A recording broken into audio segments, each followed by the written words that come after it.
বাংলাদেশ সীমান্তের উপরে মিয়ানমার সীমান্তের পুরোটাই নিয়ন্ত্রণ করছে দেশটির বিদ্রোহী গোষ্ঠী আরাকান আর্মি। এমন খবর আসার পর বাংলাদেশ সরকারের দিক থেকে আরাকান আর্মির সাথে যোগাযোগের উদ্যোগের ইঙ্গিত পাওয়া যাচ্ছে। গত শুক্রবার ঢাকায় আয়োজিত এক অনুষ্ঠানে দেয়া বক্তৃতায় এই ইঙ্গিত দিয়েছেন বাংলাদেশের অন্তর্বর্তী সরকারের প্রধান উপদেষ্টা। সমস্যা ও অগ্রাধিকার প্রাপ্ত বিষয়াবলী সংক্রান্ত বিশেষ প্রতিনিধি ডক্টর খলিলুর রহমান শনিবার ডক্টর খলিলুর রহমান বিবিসি বাংলাকে বলেছেন, আরাকানের পরিস্থিতি তারা গভীরভাবে পর্যবেক্ষণ করছেন এবং পরিস্থিতি অনুযায়ী আরাকান আর্মির সাথে যোগাযোগ হবে কিনা তা নিয়ে সুচিন্তিত পদক্ষেপ নেওয়া হবে।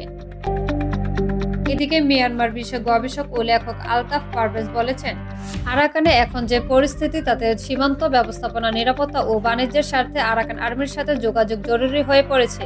তবে আর ভিন্নমত পোষণ করেছে অনেকে। থাইল্যান্ড ভিত্তিক মিয়ানমারের সংবাদ মাধ্যম ইরাবতী শনিবার তাদের এক প্রতিবেদনে লিখেছে যে বাংলাদেশের সঙ্গে মিয়ানমারের পুরো সীমান্তই এখন আরাকান আর্মির দখলে। এর আগে গত 11 ডিসেম্বর আরাকান আর্মি মংডু শহরের নিয়ন্ত্রণ নিয়েছে বলে খবর সামনে আসে। এই প্রথম মিয়ানমারের পুরো একটি রাজ্যের নিয়ন্ত্রণ নিয়েছে কোনো এক বিদ্রোহী গোষ্ঠী। এই অংশের পুরোপুরি নিয়ন্ত্রণ নেওয়ার পরেই বাংলাদেশ মিয়ানমার সীমান্তবর্তী নাফ নদী মিয়ানমারের অংশে অনির্দিষ্টকালের জন্য নৌ চলাচলের নিষেধাজ্ঞা আরোপ করেছে আরাকান আর্মি। এমন পরিস্থিতিতে বিভিন্ন মহল থেকে আরাকান আর্মির সাথে সরকারের যোগাযোগ করার প্রসঙ্গটি আলোচনায় উঠে আসে। গত শুক্রবার ঢাকা বিশ্ববিদ্যালয়ের রোহিঙ্গা সংকট ও আঞ্চলিক নিরাপত্তা বাংলাদেশ প্রাসঙ্গিক বিবেচনা সমূহ শীর্ষক আলোচনায় অংশ নিয়েছিলেন ডক্টর খলিলুর রহমান। সেখানে তিনি বলেন, আরাকান আর্মির চূড়ান্ত অবস্থা কি হয় তা এখনো অস্পষ্ট।